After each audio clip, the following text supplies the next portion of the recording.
I am not what happened to me.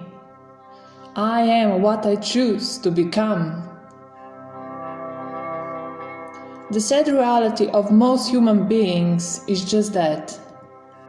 Most people do believe they are what happened to them. Most people equate self-worth with their past, with their achievements, with how other people view them. But we are none of those things. We are who we choose to become. We are always only one decision away from a completely different life. What happens to us is never a choice, but how we choose to feel about what happens is always our choice. How we choose to respond to life circumstances is a choice.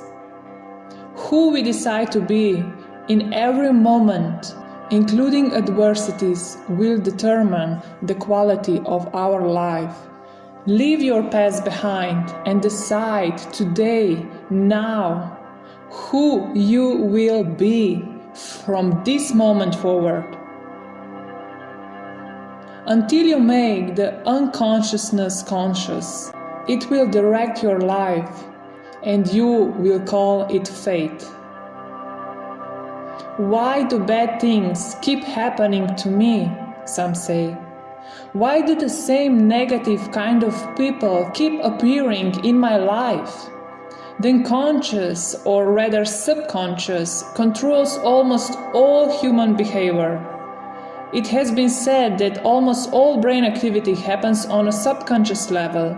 The problem is, that most people do not understand this basic principle, and therefore are running their life on autopilot, repeating the same reactions and responses, and often repeating the same problems over and over again. Einstein said the definition of insanity is doing the same thing over and over again and expecting a different result. Until you change the reactions, responses, and actions you've conditioned it into yourself unconsciously, you won't see different outcomes in your life. Until you learn why you're acting in a certain way, you will never be able to act better until we learn why we feel a certain way on a consistent basis. We will not be able to consistently feel better in any way. You need to step back and examine your life. Examine you. What feelings, behaviors, habits, and actions are running on autopilot? What can you bring forward to the light, into your consciousness, into your presence? If you can manage that, you can start changing those habits consciously. With repetition, you can reprogram these new habits, feelings, and behaviors into your new subconscious program. Better habits, better reactions, better outcomes. As far as we can discern, the sole purpose of human existence is to kindle a light in the darkness of mere being. Even a happy life cannot be without a measure of darkness, and the word happy would lose its meaning if it were not balanced by sadness. It is far better to take things as they come along, with patience and equanimity. The least of things with a meaning is worth more in life than the greatest of things without it. Without the contrast of sadness, happiness does not exist. Without the dark, there is no light. A happy life, then, is not one without sadness or misery or failures or problems. A happy life, a full life, is a life with meaning. If you had in your possession every penny on earth and all the material possessions you desire, it would still give you no guarantees of happiness. and certainly no meaning. You don't need things, money, or possession to have meaning, but meaning does make for a rich life. With meaning and purpose in your life, you can face the inevitable challenges of life without fear. With meaning and purpose in your life, you can let go of the past, because there is always a brighter future to work forward, to believe in tomorrow. Meaning and purpose give you reason to get up in the morning, enthusiasm to go about your day, purpose for living.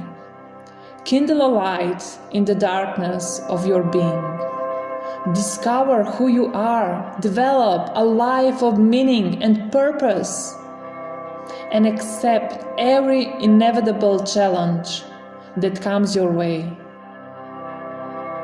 It all depends on how we look at things, and not how they are in themselves.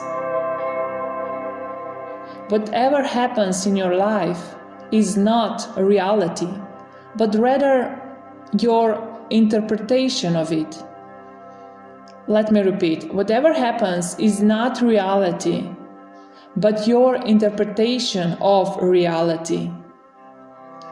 On one of your best days, a challenge appears, and you deal with it with presence, with confidence, with competence. Then, a challenge disappears, perhaps even turns into a blessing, a new understanding. On one of your worst days, the same challenge appears. You react angrily, unconsciously. The challenge turns into a bigger issue, a larger problem, and consequently affects your life and others in a much bigger, not so pleasant way. What happened? It was the same challenge. It depends how you look at it. We've all experienced moments like this. Problems that escalate due to our reaction. Challenges that disappeared due to our reaction. It is not how things are, but how we see them. We can see beauty in anything and ugliness in anything. The real question is, what do you choose to see? Thinking is difficult. That's why most people judge. We have to step back and catch ourselves judging. And this is not easy, because we all want to think of ourselves as good human beings, and you may well be. But you must take ownership of your judging as much as the next person. Judging people, judging things, judging circumstances. How do you judge? Who do you judge? Has there ever been a moment in your life where you judged a person or situation and then realized that you were completely wrong? I think we've all had this experience. We should never judge a person or situation where there are no facts. If we don't know, we must accept we don't know and expect the best. We really do choose how we see everything, and anything can be seen through a positive, optimistic lens if that is our intention. Make it your intention. Your vision will become clear only when you can look into your own heart. Who looks outside dreams, who looks inside awakes. Those who look outside at others, to society for an indication of how they should act or fit into the world, are lost in a dream, perhaps a nightmare. To awaken is to look within your own heart, to trust your intuition, and to be brave enough to live life on your terms, not caring for others' opinions or judgments, only focused on the life that lights you up, the authentic you, living your authentic life. That is the awakened life. The real life, the real you, living with freedom of all outside expectations and opinions.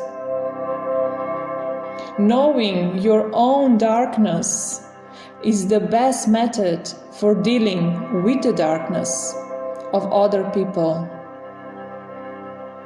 When we understand from a place of true humility that we are all capable of the darkness, and that darkness is within us all, we can then have empathy for the way others act.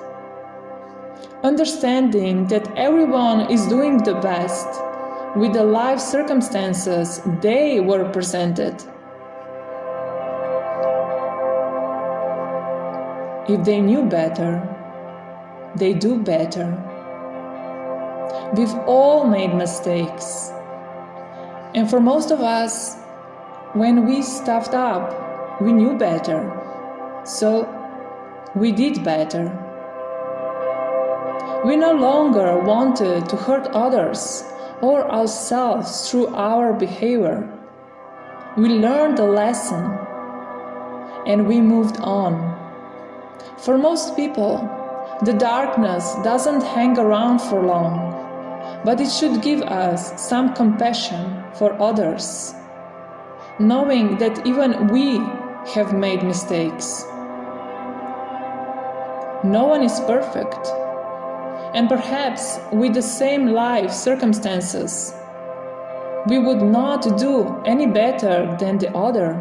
Perhaps if we went through what they went through, we would not have the tools to do any better than they are doing.